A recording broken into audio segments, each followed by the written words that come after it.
Vous avez le feu qui est en train de consumer à grande vitesse votre maison, avec vos enfants coincés à l'intérieur. Votre ami, qui en réalité est à l'origine de l'incendie, même s'il ne l'a pas fait exprès, vole à votre secours pour vous aider à l'éteindre. Mais il a du mal à arrêter l'avancée des flammes incandescentes. Au bout de plusieurs jours, l'incendie n'arrête pas de prendre de l'ampleur malgré les moyens déployés. Arrive un inconnu qui vous propose de vous aider à éteindre ensemble, en commun, ce brasier. Il veut joindre sa force à la vôtre qui est manifestement insuffisante ou inadaptée. Devant l'ampleur de l'incendie, vous vous dites « une autre compétence, un secours supplémentaire, c'est forcément un plus ». Il n'y a même pas à hésiter. Mais d'un coup, votre ami, celui avec qui vous vous battez contre l'incendie depuis le début et qui régulièrement menace de s'en aller en vous laissant seul face à votre drame si vous ne faites pas toujours ce qu'il vous recommande, vous dit sans sourciller « si vous acceptez cette nouvelle aide, je me retire ». Hein? Il ne veut pas de l'autre pour éteindre le feu qui brûle tout chez vous. Mais dans le même temps, il est conscient qu'il n'est pas en mesure de mettre un terme à ce brasier tout seul. Que devez-vous faire? Est-ce compréhensible cette exigence? Devez-vous sacrifier votre maison avec vos enfants et tous vos biens à l'intérieur à cause d'un différend qui les oppose? Pour parler comme un Ivoirien, en quoi leur palabre vous concerne? C'est leur palabre? En quoi êtes-vous concerné par leur inimitié? Voilà le drame malien. C'est en réalité cette propension à faire de ses ennemis les nôtres qui risque de perdre certaines puissances occidentales en Afrique. Aujourd'hui, c'est la présence de la force Wagner et de ses mercenaires au Mali qui suscite les passions et nourrit le French bashing. Cette nouvelle donne devrait peut-être être l'occasion de savoir, de mesurer l'efficacité de l'intervention des troupes étrangères dans ce pays depuis une dizaine d'années. Ce dont les Maliens ont besoin, c'est de paix. Elle est leur principale attente. Et les tergiversations sur les alliés, les groupes, les forces en présence ne les intéressent pas. C'est aussi l'occasion de rappeler des faits qui concourent à créer ce rejet de Paris dans certaines capitales, notamment au Mali. Regardez ces images des Afghans qui fuient leur pays en catastrophe. Des Afghans qui sont tellement désespérés que certains s'accrochent à un avion qui décolle. Regardez ces drames de quelques-uns qui tombent d'un avion américain au décollage. Les alliés d'hier qui leur assuraient qu'ils étaient l'arc du bien et qui leur promettaient le paradis les laissent aujourd'hui entre les mains du diable en colère, revanchards. Quel gâchis! Quelle honte pour ceux qui hier fanfaronnaient et promettaient la démocratie aux Afghans. Quelle tristesse pour les Afghans que l'on était, disait-on, venus délivrer du mal il y a plus de 20 ans. Dès lors que les Américains avaient signé un accord avec les talibans à Doha, le signal du départ était donné. Quelle désillusion pour ce peuple qui aurait été le théâtre, le terrain de conflit des géants. Oussama Ben Laden, la principale cible, a été tuée. Et plus rien à faire dans ce pays où l'on a pris conscience qu'on ne peut pas gagner cette guerre, que cette coûteuse bataille ne se terminerait jamais. Alors, on se retire comme l'ont fait les Russes par le passé. Ça fait des années que les militaires américains savent très bien que non seulement ils ne marquent pas de points en Afghanistan, mais que la situation est catastrophique. Et les bulletins de victoire de l'armée américaine et des politiques américains, nous contrôlons les choses s'améliorent. C'est un mensonge pur et simple. Donc il faudra faire le point de ces mensonges, sachant que les démocraties sont incapables, en général, publiquement, de reconnaître leurs erreurs.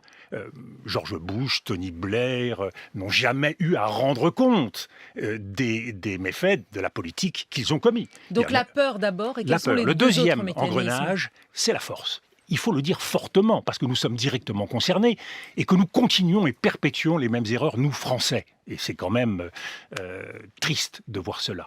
La force militaire contre une organisation terroriste ou des organisations terroristes dans des pays qui sont des États faillis ou défaillants ne peut pas donner de résultats. Et non seulement c'est inefficace, mais c'est contre-productif. Quelle extraordinaire leçon pour la jeunesse, pour nos dirigeants subsahariens, pour l'Afrique entière qui comprend plus que jamais qu'elle ne doit plus avaler, adopter les solutions importées de façon automatique, qu'elle doit d'abord et toujours compter sur elle. L'Afrique qui doit comprendre que les guerres qui se mènent sur son sol ne peuvent être gagnées avec la seule solution militaire et le seul appui logistique des Occidentaux. Lorsque l'on regarde ce retrait des Américains par la petite porte, Lorsque l'on assiste à cette débandade et le retour des talibans à Kaboul, on ne peut s'empêcher de penser à ce qui se joue dans le Sahel. Et maintenant, dans une partie de l'Afrique australe, zone où certains chefs de guerre partis d'Afghanistan se sont déployés depuis plusieurs décennies et gagnent du terrain en terrorisant les populations. Et on se dit, quelle irresponsabilité, quelle irresponsabilité. Cette guerre, ils l'ont importée chez nous même s'ils refusent de le reconnaître.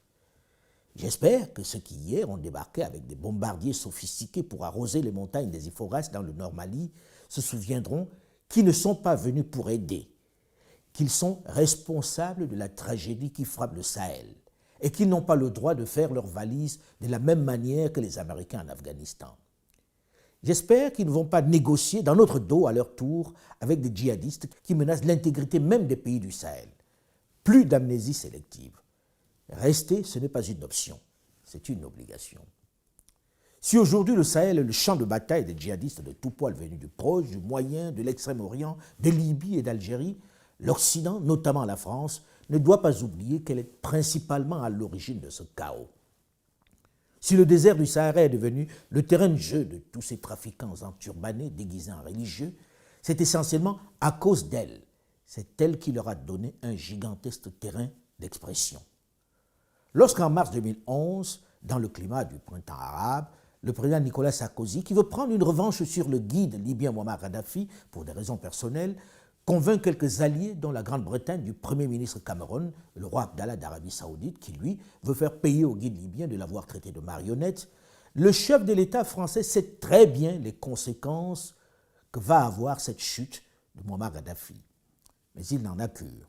De nombreux chefs d'État africains vont d'ailleurs se succéder à Paris pour le convaincre de ne pas le faire tomber, d'oublier cette vendetta.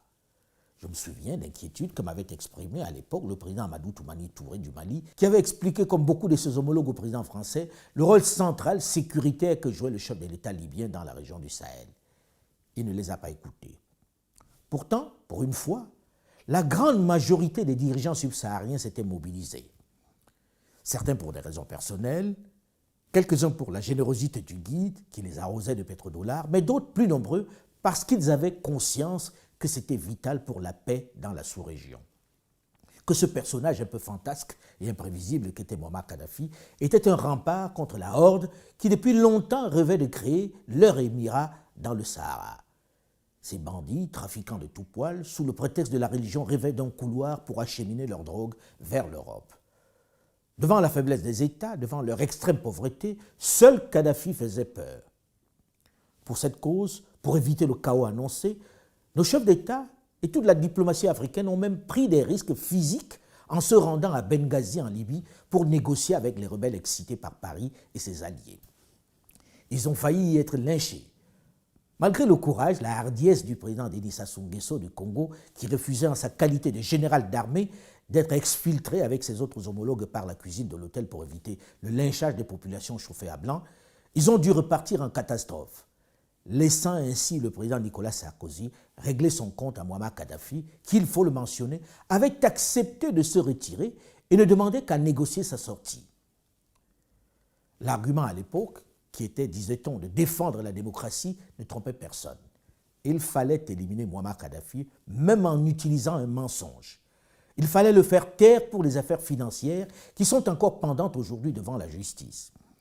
Il fallait empêcher qu'il puisse témoigner un jour à propos des mallettes de dollars distribuées à ceux qui régulièrement font la leçon à l'Afrique. Alors sur la base de mensonges, on a tué Kadhafi, installant le désordre dans son pays, mais surtout fragilisant toute la sous-région, puisque le maître de Tripoli faisait régner la paix dans le vaste désert saharien, tantôt par l'argent, tantôt par son impressionnant arsenal militaire. La Libye est un pays riche. La Libye est un pays qui fait 1 800 000 barils par jour de pétrole. D'ailleurs, ce qui a été la cause première pour liquider Kadhafi, c'est cela en fait.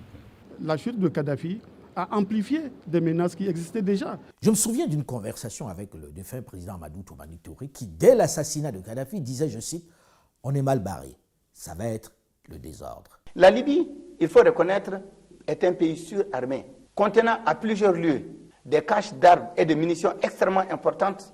Donc avec la révolution, avec la désintégration répétée de l'armée libyenne, eh bien tous ces magasins d'armes et tous ces magasins de munitions sont laissés à l'air libre. Même réaction de la part du président Idriss Déby Itno du Tchad, qui n'a pas arrêté de claironner qu'ils avaient tué Kadhafi et n'avaient pas assuré le service après-vente. Je pense qu'il faut éviter, en fait, disons, de vouloir empêcher de toucher le mal là où vient le mal. Le mal est venu de la Libye. La Libye, on n'a pas respecté la souveraineté d'un peuple, et ça, c'est une erreur. En effet, c'est de là qu'est parti le grand désordre. Kadhafi mort, les djihadistes de tout poil n'ont plus eu qu'à se baisser pour se servir dans le plus grand magasin d'armes à ciel ouvert du monde, la Libye.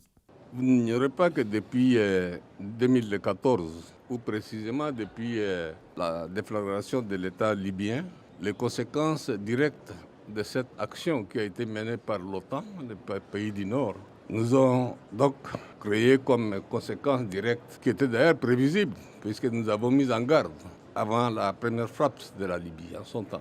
On ne nous a pas écoutés. On n'a pas écouté la voix du continent. Je pense que c'est là où il y a un déficit de la gouvernance mondiale. La Libye est un pays africain.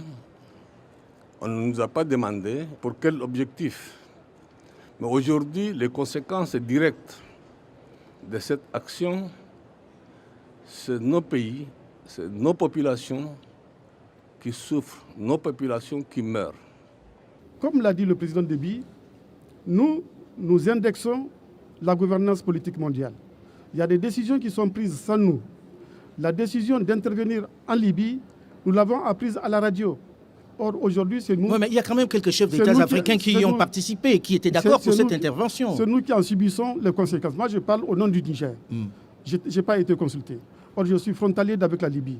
Et aujourd'hui, je supporte les conséquences, toutes les attaques, tous les morts que je registre chaque jour, des militaires, des civils au Niger, c'est une des conséquences de cette décision qui a été prise en Libye. L'État libyen, vous le savez, c'est un des pays les plus armés du continent.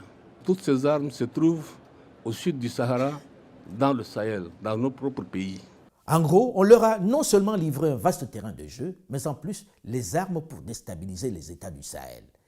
Et la conquête pour eux était d'autant plus facile que pendant toutes ces années, Paris et les bailleurs de fonds avaient méthodiquement interdit à ces pays, tels le Mali, le Niger, le Tchad, le Burkina Faso, de ne plus faire des dépenses en armement. Rappelez l'histoire, que nos forces armées ont été affaiblies pendant longtemps. Nos forces armées ont été affaiblies par les programmes d'ajustement structurel successifs qui ont été imposés au continent africain parce qu'il faut se souvenir qu'il y a des années où on a cru penser que mettre l'argent dans la sécurité, mettre l'argent dans les forces de défense et de sécurité, c'est jeter l'argent par la fenêtre. On ne s'est pas rendu compte de la liaison étroite qui existe entre sécurité et développement. Pour développer nos pays, il faut la sécurité, et pour avoir la sécurité, il faut aussi le développement. Ces injonctions de ne plus s'armer avaient ainsi fragilisé les armées régionales, j'allais dire clochardisé les forces de défense, pour reprendre le terme du défunt président Pierre Buyoya, qui était l'un des responsables de la MINUSMA, la mission des Nations Unies pour le Mali. Ce n'était plus qu'un jeu d'enfants pour des terroristes, des bandes surarmées, de s'installer dans un pays déjà fortement affaibli par la pauvreté. Et comme si cela ne suffisait pas, Paris a donné des instructions pour qu'on laisse rentrer les loups dans la bergerie. Je passe ici très rapidement le soutien de Paris au MNLA, qui est sa pure création, et qui avait pour but de la conforter dans cette zone du nord du Mali où d'importantes réserves pétrolières étaient trouvées. On en a largement parlé dans les médias du Sud. Avec elle, elle était sûre d'être en pole position au moment des signatures de contrats. Avec l'arrivée des armes, le MENA qui était pacifique et politique s'est tout de suite trouvé des velléités en mettant un L, libération, dans leur sigle. Donc le MENA a intégré, ou bien les armes ont intégré les MENA. Donc c'est cette différence qu'il va falloir dire et faire comprendre. Or, le MNLA a été un bide, un échec retentissant qui a permis à certains groupes djihadistes de s'installer dans le nord. De vrais pieds nickelés. Paris en off le regrette aujourd'hui. Elle a été contre-productive. Même si elle perd des soldats, même si elle y dépense des sommes importantes, la France ne peut prendre la décision de quitter le Mali. Elle doit se souvenir qu'elle est au moins en partie par le fait de son président Nicolas Sarkozy, entre autres, mais aussi par les rançons régulièrement versées aux preneurs d'otages responsables du chaos qui règne dans le Sahel. Certains l'aperçoivent comme le pyromane pompier, parce qu'ils se souviennent de la genèse de cette guerre qui fait chaque jour des centaines de morts. Arrêtez de dire que vous êtes venus nous aider. Non. Ce qui se passe au Sahel n'est que les conséquences de cette intervention. Donc, vous êtes au Sahel pour corriger l'erreur que vous avez commise en Libye. Et en corrigeant ces erreurs, vous êtes en train de commettre d'autres erreurs. Monsieur le Président, je vous rappelle que l'intervention militaire étrangère n'a jamais réglé un problème. La Libye, elle est comment aujourd'hui? L'Afghanistan, c'est comment aujourd'hui? Nous n'avons pas besoin d'aide, nous avons besoin de coopération, nous avons besoin de partenariat. Et nous sommes liés par l'histoire, mais nous sommes liés par les enjeux, nous sommes liés par les défis. Les grandes puissances, telles la Grande-Bretagne, les États-Unis, qui ont mené la charge pour assassiner Muammar Kadhafi, ne peuvent souffrir le luxe de tourner le dos au Mali, au Niger, au Burkina Faso. C'est leur devoir d'éteindre le feu qu'ils ont allumé. Que Paris et ses partenaires dénoncent les coups d'État à répétition qui rythment la vie politique malienne, je peux comprendre. Qu'elle exige une plus grande stabilité, la démocratisation, pourquoi pas? Mais qu'elle soit cohérente dans ce cas. D'abord parce que ces coups d'État, elle les a souvent suscités. Le général Amadou Toumani Touré en a fait les frais parce qu'il avait clairement manifesté son soutien à Kadhafi. Nicolas Sarkozy le lui aurait fait payer cher en facilitant sa chute à quelques semaines seulement de la fin de son second mandat, alors qu'il suppliait de le laisser organiser des élections pour passer la main et partir en toute dignité. La chute du président Ibeka rentre à peu près dans le même registre. Elle ne peut s'expliquer seulement par la mobilisation des populations dans les rues. Elles étaient massives et décidées certes, mais moins importantes que les gilets jaunes en France pendant plusieurs mois. Pourtant, personne n'a exigé le départ du président Macron, aussi démocratiquement élu qu'Ibrahim Boubacar Keïta. Je parle de cohérence parce que cette exigence de démocratie et de gouvernance semble à géométrie variable. Un coup, on accepte de composer avec des putschistes. Souvenez-vous de ceux qui ont renversé le président Ibeka. Le coup d'après, on les vilipende, les condamne et les invite à rendre le pouvoir au plus vite. Quelques semaines seulement plus tard, on compose avec une autre junte, au Tchad, où le fils s'est installé par la force dans le fauteuil du père après son assassinat. Le président Macron s'est rendu en urgence à N'Djamena pour l'adouber. Plus curieux, le meilleur partenaire à qui on fait un pont d'or, à qui on tresse une couronne, celui que l'on montre en exemple à Paris, est un militaire aux affaires depuis maintenant 25 ans. Paul Kagame du Rwanda. Quel est le message? Comment comprendre cette posture? Où est la cohérence? Au Mali, nous sommes dans un piège. Et il faut le savoir. C'est ça qui est la vérité, un piège. Voilà pourquoi l'idée de temps en temps agitée de se retirer du Mali est perçue par le plus grand nombre comme un alibi pour s'éloigner d'un champ de bataille où on s'ensable. Elle n'est pas simplement recevable. À Paris, on parle aussi de corruption. Des dirigeants africains, on les accuse de carotter, de s'approprier les fonds mis à leur disposition pour lutter contre le terrorisme. Il y a un élément nouveau qui fait la différence, c'est la corruption. Nous nous introduisons dans ces États défaillants, nous apportons une manne financière qui est détournée par des États qui n'assurent pas leurs responsabilités. Regardez le nord du Mali, l'armée malienne est incapable d'y aller. Ce qui s'est passé en Afghanistan aussi, avec un gouvernement corrompu. Le mot magique est lâché, ce qui naturellement suscite spontanément notre colère vis-à-vis de nos dirigeants qui se sont trop souvent laissés corrompre. Aussitôt, pour nous, ils deviennent les seuls responsables de ce chaos, de cette interminable guerre, les coupables idéaux. Mais là encore, l'histoire de la chasse est racontée par le seul chasseur. Ce n'est pas aussi simple, puisque les autres, plus forts en communication, ne disent pas toujours la vérité. La corruption et le mensonge habitent ensemble. Qu'en disent les concernés? C'est quoi la vérité des autres, de nos dirigeants sur cette question, sur ce fonds que l'Europe leur aurait versé pour lutter contre le terrorisme au Sahel? À Bruxelles, des amis, des donateurs, des partenaires techniques et financiers nous ont promis plus de 12 milliards de dollars pour développer cette zone sensible, cette zone qui peut être le terreau où le terrorisme peut facilement s'installer dans cette zone. Nous avons fait nos projets, mais jusqu'au jour où je parle, en ce qui concerne le Tchad, aucun de ces projets n'a été financé. On n'a pas le financement. On a créé des structures parallèles qui doivent jouer l'intermédiaire entre nos États. Quand vous dites « on », Monsieur le Président, vous avez dit on va parler franc. Je prends le cas de l'Union européenne. Oui. Oui. Le cas de l'Union européenne. C'est tout ce qui a été financé. Qu'est-ce qu'on a demandé? 12 milliards d'un côté pour le développement et 400 millions de dollars pour équiper nos armées. pour faire face à la situation de l'agression, de l'insécurité contre le Boko Haram. Sur les 400 millions, rien jusqu'à nos jours. Sur les 12 milliards, rien jusqu'à nos jours. Alors, donc, vous le savez très bien, nos pays sont pauvres. Et nous consacrons aujourd'hui plus de 20% pour certains pays, 30% pour d'autres pays de notre budget pour supporter, pour lutter contre le Boko Haram. Et la lutte contre le terrorisme n'est pas un problème simplement qui concerne les pays du G5. Quand il a été question de lutter contre le terrorisme dans le Moyen-Orient, là-bas il y a du pétrole, il y a tout. Plus de 200 avions de guerre ont été mobilisés. N'est-ce pas? Des milliards ont été mobilisés. Et quand il s'agit de l'Afrique, je pense qu'on estime, n'est-ce pas, les grandes puissances, ceux qui maintiennent, ceux qui ont la technologie, ceux qui ont les moyens, estiment que ce n'est pas une priorité pour nous. Je peux prendre l'exemple de l'Afghanistan. C'est des centaines de milliards de dollars qui ont été investis de 2001 à 2014 dans le cadre de la coalition de lutte contre le terrorisme mise en place. Mais l'Afghanistan n'a pas retrouvé la paix. Même chose, mais malheureusement, c'est pour dire que même dans le Sahel, ça va être long.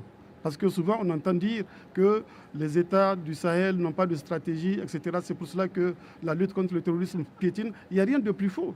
L'exemple de l'Afghanistan le prouve. Il y a toutes les grandes puissances armées du monde qui sont en Afghanistan depuis 2001 et qui n'ont pas pu vaincre définitivement le terrorisme. Je n'ai pas vu des argents, je vous dis, jusque-là, dans le cadre de... Rien n'est payé pour l'instant. Je n'ai rien vu. Je sais que c'est le Tchad qui entretient ses soldats jusque-là. Je n'ai rien vu. Bien qu'au niveau des partenaires, ils ont fait beaucoup, certainement. Dans le cadre bilatéral, l'Union européenne a donné quelques matériels au Tchad. Dans le cadre bilatéral, l'Allemagne a donné quelques matériels à l'armée tchadienne. Les États-Unis ont donné des matériels aussi. Et la France a donné quelques matériels. Et la formation aussi. Les États-Unis aussi forment nos unités. Mais pas d'argent, pas les sommes que l'on entend. Non. C'est le double discours, le clair-obscur, les opérations de com, les manipulations du Nord qui malheureusement suscitent de plus en plus la colère d'une jeunesse africaine qui en a assez qu'on la traite de la même façon que leurs parents. Une jeunesse qui ne supporte plus ces mensonges, cette condescendance. Leurs parents, en sachant que c'était une ineptie, un non-sens, ont accepté pendant longtemps à l'école l'idée que leurs ancêtres étaient des Gaulois.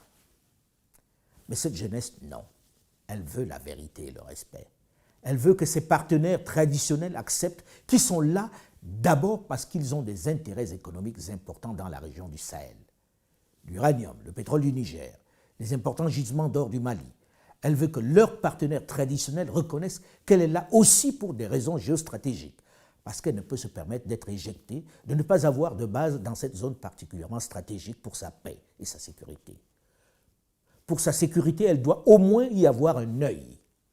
Elle veut que leurs partenaires reconnaissent qu'elle est là parce qu'elle est consciente que si cette région du Sahel bascule dans l'islamisme radical, elle sera la première menacée jusque dans ses banlieues. Imaginez la zone à quelques encablures de l'Europe, tenue par des djihadistes. Imaginez cette région avec des jeunes binationaux fanatisés, dressés pour servir de kamikazes, libres de circuler, endoctrinés par ces fous furieux dont le principal objectif est d'en découdre avec les Occidentaux. Imaginez cette zone devenir la Mecque de la drogue venue d'Afghanistan et même d'Amérique latine, en direction de l'Europe. Il vaut mieux pour elle et pour l'Europe de contenir cette montée des extrémistes, de l'éloigner le plus loin possible, de bien la combattre. Si la France l'expliquait ainsi et reconnaissait la nécessité pour elle de participer à cette guerre contre les barbus du désert, ce langage de vérité permettrait de parler en partenaire, dans un climat de confiance. Nous pensons qu'AQMI, pour le combattre, un seul pays n'a pas tous les moyens suffisants. Pas seulement militaires, mais tous les moyens suffisants. Et nous pensons que la guerre contre le terrorisme aussi n'est pas seulement militaire. C'est un problème de développement, c'est un problème de sécurité, c'est un problème également de défense. Il ne s'agit donc pas de mendicité. Les autorités françaises doivent en finir avec le fameux concept d'aide qui suscite plus de rejet que de l'adhésion. Il nourrit le French bashing. Ça fait près d'un siècle que l'aide au développement se balade en Afrique. Ça ne marche pas.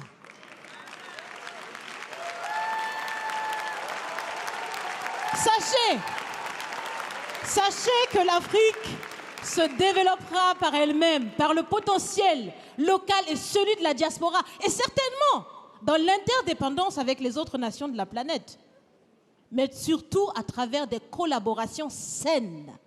Je répète, saines, transparentes, constructives. Les jeunes ne sont pas dupes. Ils le savent et le répètent. Il n'y a pas d'aide entre les États. Il n'y a que des intérêts. Un État n'a pas d'amis. Il n'a que des partenaires. C'est donc fini? C'est donc fini les expressions « Sauvons l'Afrique ». Aidons à développer l'Afrique. Il y a tellement de misérables là-bas. C'est fini, Monsieur le Président.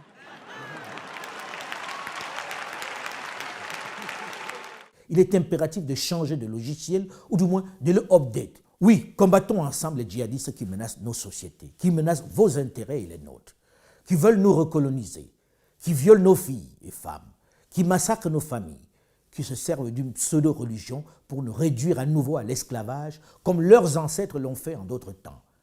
Mais faisons-le de façon concertée. Faisons-le de façon concertée, puisque malgré vos moyens techniques déployés sur le terrain, les résultats ne sont pas probants. Ils n'apportent pas de résultats positifs. Malgré le battage médiatique, les djihadistes avancent et séduisent même quelques désœuvrés, là d'attendre l'arrivée de Zoro, du Messie. C'est une bataille commune. Elle est presque aussi vitale pour la France, pour l'Europe, que pour les pays du Sahel. Et lorsque le médecin soumet un malade à une chimiothérapie pour un cancer du pied, le bras ne peut pas dire qu'il se désolidarise. Il est tout aussi concerné, parce que les métastases ne l'épargneront pas. La menace islamiste dans le Sahel, et qui s'étend désormais au-delà, n'est pas la seule affaire du Mali, du Niger, du Tchad, du Burkina Faso ou de la Mauritanie. Elle est un cancer qui s'étend et dont les métastases vont toucher les côtes africaines de part en part avant de traverser la Méditerranée. Le respect doit commencer par le devoir de vérité. Et les Africains ont besoin que cette réalité soit dite les yeux dans les yeux. Les chefs d'État et responsables politiques africains, même s'ils ne sont pas véhéments, même s'ils gardent une certaine réserve pour préserver leur fauteuil, même s'ils manquent souvent le courage d'exprimer leur opposition à la méthode et aux solutions qui leur sont imposées par les grandes puissances, en privé et en comité restreint, ils en parlent. Ils meurent d'envie de faire connaître leur point de vue. J'en suis un témoin vivant. Je les ai souvent écoutés dénoncer des choix qui leur ont été imposés dans cette lutte contre l'hydre djihadiste. D'ailleurs, c'est à leur demande que j'ai réalisé à Paris en 2019 cette émission du débat africain où ils souhaitaient dire à haute et intelligible voix leur désaccord sur ce que les dirigeants du Nord distillaient dans la presse internationale. Le défunt président Idriss Déby m'a appelé un soir pour me demander si je pouvais leur offrir un espace pour débattre de la question de la stratégie de lutte contre le terrorisme au Sahel. Il s'insurgeait contre les sommes annoncées dans les médias comme étant mises à disposition des dirigeants de la sous-région. Ils s'insurgeaient contre cette idée insidieusement distillée selon laquelle ils auraient dépensé cet argent pour eux-mêmes. Ils s'insurgeaient contre les soupçons de détournements balancés ça et là. C'est dans ce même état d'esprit que le président Mahamadou Issoufou du Niger et Félix Tshisekedi du RDC se sont joints au plateau. Question de parler d'une seule voix, de donner leur version de l'histoire de la chasse.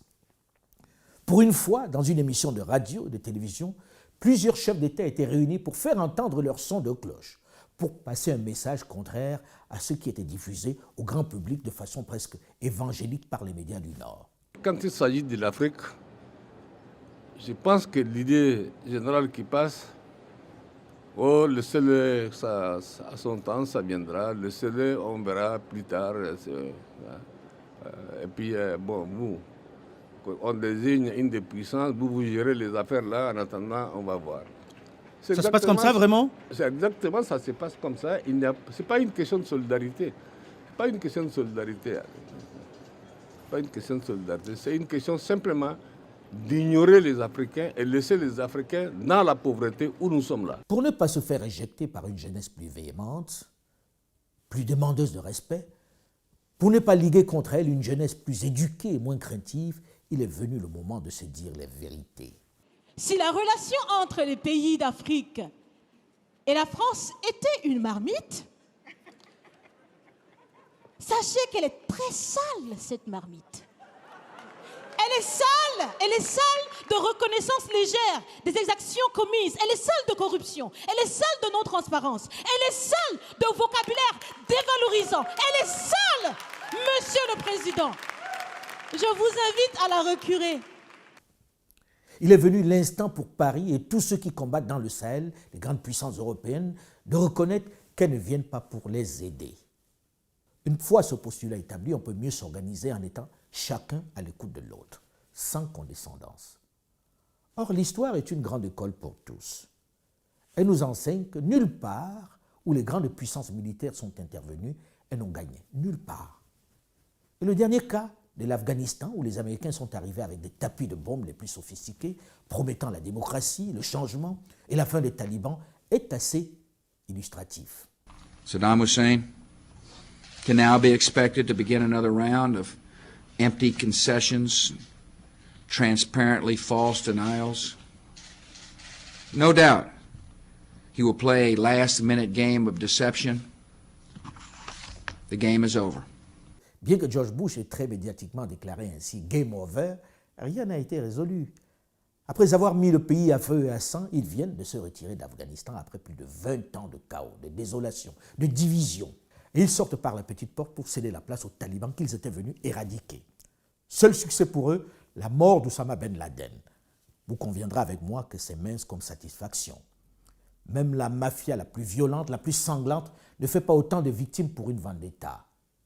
Et au moment où les Américains se retirent, la démocratie promise est loin d'être acquise.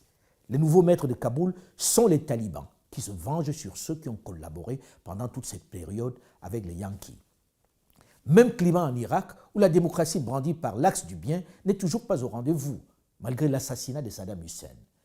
Le déluge de bombes déversées sur le pays n'a apporté que le chaos, et pour encore plusieurs décennies. Le game est loin d'être over. Je vous épargne les exemples de flops les plus anciens d'engagement militaire des grandes puissances, tels que le Vietnam, qui a été l'enfer des forces américaines, l'Indochine, où la France est partie la queue entre les jambes, ou encore de l'Algérie, et plus récemment encore la Somalie, où l'armée dite la plus puissante du monde américaine s'est enfuie en laissant ses soldats sur le carreau dans Mogadiscio. Je n'oublie pas non plus l'URSS, qui est partie d'Afghanistan dans les mêmes conditions. C'est clair, aucune puissance, malgré ses extraordinaires moyens militaires, ne peut gagner une guerre en territoire étranger.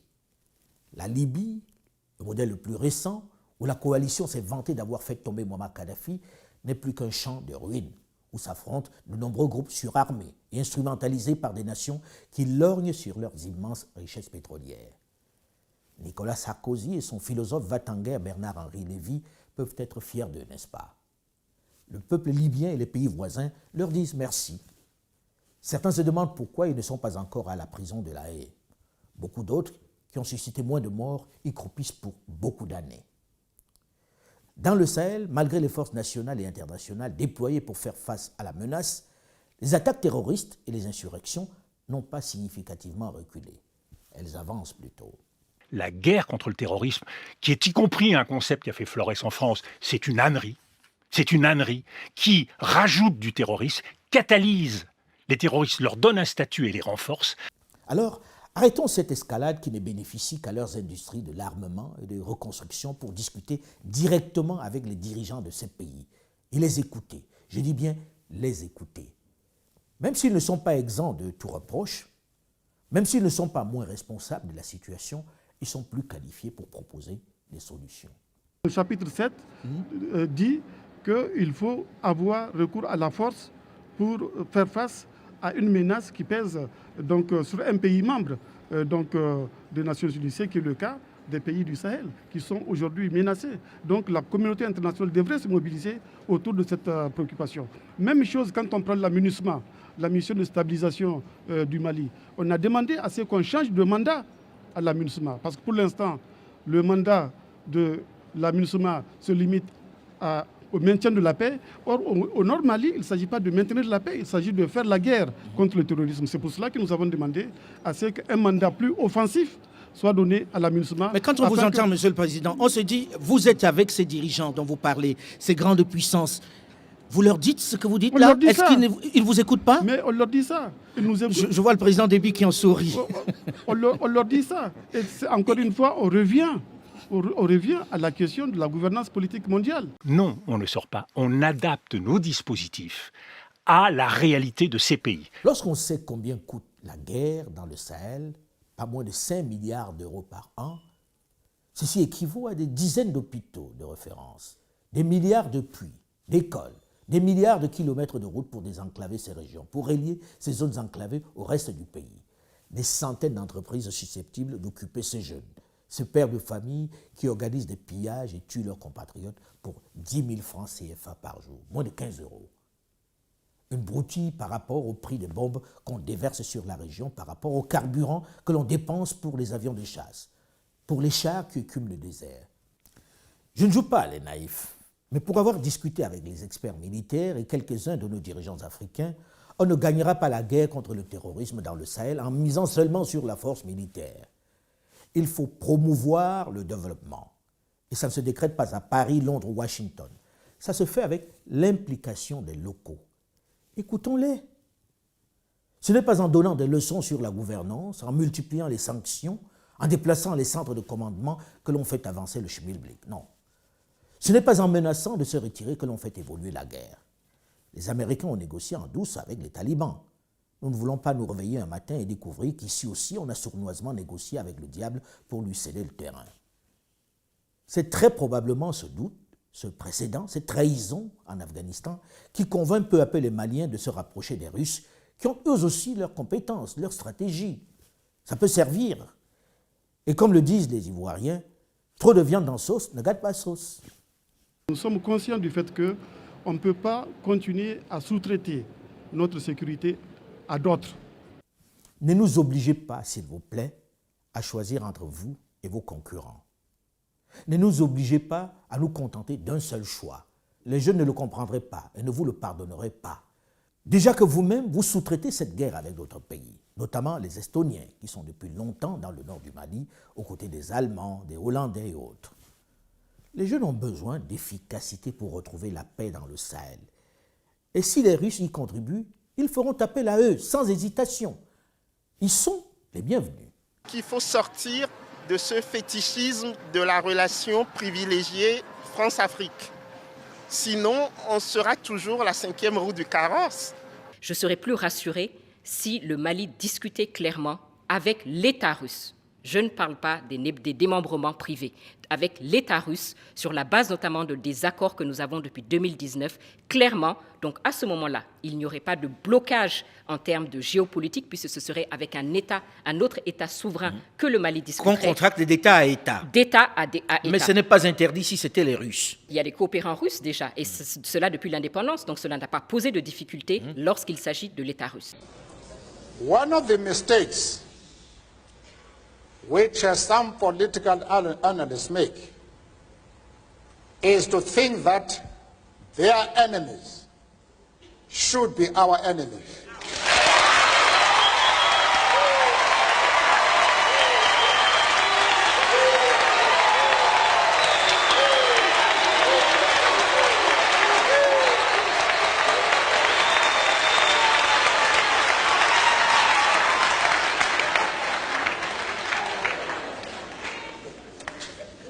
That we can and we will never do. Il est peut-être temps de s'asseoir ensemble pour parler dans le respect de la lutte contre le terrorisme. Quelles que soient les autorités aux affaires à Bamako, Niamey, N'Djamena ou Ouaga, ils ont tous envie de paix et ils connaissent mieux les réalités locales. La finalité est de retrouver la paix. Et quelquefois, dans ces circonstances extrêmes, la fin justifie les moyens.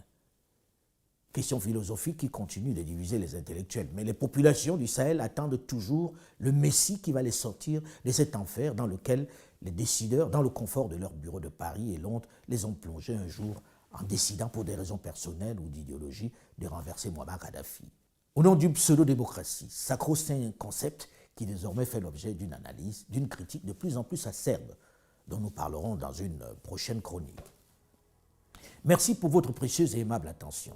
Je vous invite à vous abonner à ma chaîne YouTube Alain Foka Officiel si vous ne voulez rien louper de nos documentaires et chroniques qui s'inscrivent dans ma volonté d'apporter ma modeste contribution au narratif africain.